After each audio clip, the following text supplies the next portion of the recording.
Hello mga kapamilya, andito tayo ngayon sa Parma at mag-quick house tour tayo sa bahay ng Dapok family. Okay, andito tayo ngayon sa May Tulay. Yan yung train and then dito yung train station.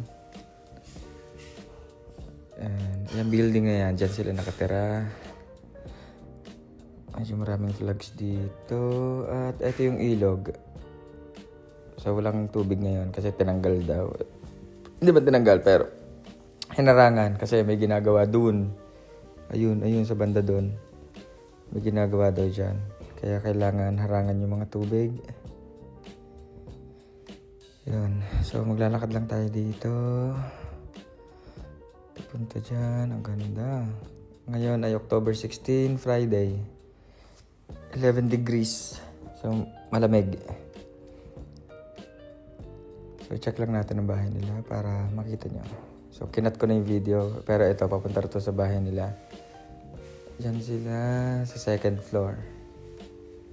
So, hanapin lang natin kung nasan sila. Ito ang view. Yun, yung train station yun. Sinabi ko kanina. Tapos dyan sila nagpa-park. So, ito yung bahay nila. Ito yung entrance. Pero parang lalagpas ako dito. Okay, lumagpas ako kasi akala ko doon pa sa dulo. Pero yan, nare-realize ko parang babalik ako dyan. Okay. Diretso lang. Okay, mali nga. So, balik tayo dito. Ito ang entrance pala ng building nila. Tapos makikita mo dyan, meron dyang Dapok family dapat. Ayun. Pipindutin mo lang yan, yung button na yan para magbukas. Pero tulog si Kuya Arnel, kaya magsususi na lang tayo. Yan, may susi tayo dyan. Ito yung unang susi, papasok sa loob. Tapos dito, meron pang isang pinto ulit. Papunta naman sa elevator yan. Wala naman susi yan, dire-diretso na lang yan. Okay, mag-elevator tayo. At, hey guys. Eto ako ngayon. Okay. Second floor. Okay, close. Pero, bubukas yan kasi na-detect na naman ako. Ayun. Okay, second floor ulit tayo. Close mo na yan. Okay. Waiting. Tadan! Ayun.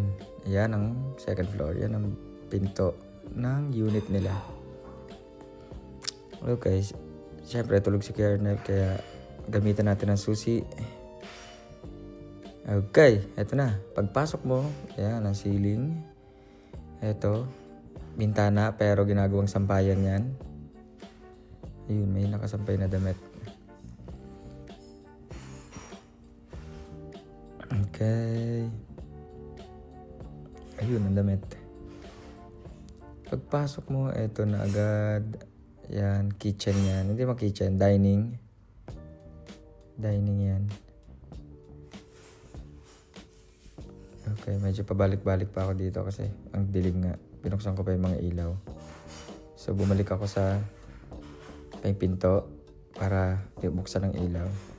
So, yan, cabinet na malaki. Yan, ang dining table nila. Ito, may cabinet din ulit dito. Ayun, si Kernel. Ginising ko pala yan kanina kasi hindi ko mabuksan yung pinto. Kaya yan, nagising siya. Hello, Kernel. Ciao. Okay, ito yung ref. Ito yung pantry. Okay, may table ulit. Medyo makalat kasi nga may bisita. Dito kami. Kaya, yun. Ito ang kusina. At yan ang view. Ayun, ang train station. Doon sa likod niya ang building na yan. Tapos ito ilog. Wala nga tubig kasi nga hinarangan daw. Okay, next. Okay, medyo mahirap isara. Yun. Okay. Proceed. Balik tayo dito. Punta tayo sa kwarto ng dalawang bata. Ito ang kwarto ni Chelsea at ni Eunice. Diyan si Ate Eunice at dun si Chelsea. Ayan ang mga drawing ni Ate Eunice. Okay, may ceiling. Mataas din. Ayan ang table nila. At cabinet. At ito naman ang view sa kwarto ng dalawang bata. Mauumpog pa yung cellphone ko dyan. Hindi pala. Sa kabila pala yun. Okay. Now, let's proceed sa living room. Okay. Ayan sila. Pictures ni Eunice ata to. Okay, ito ang salas.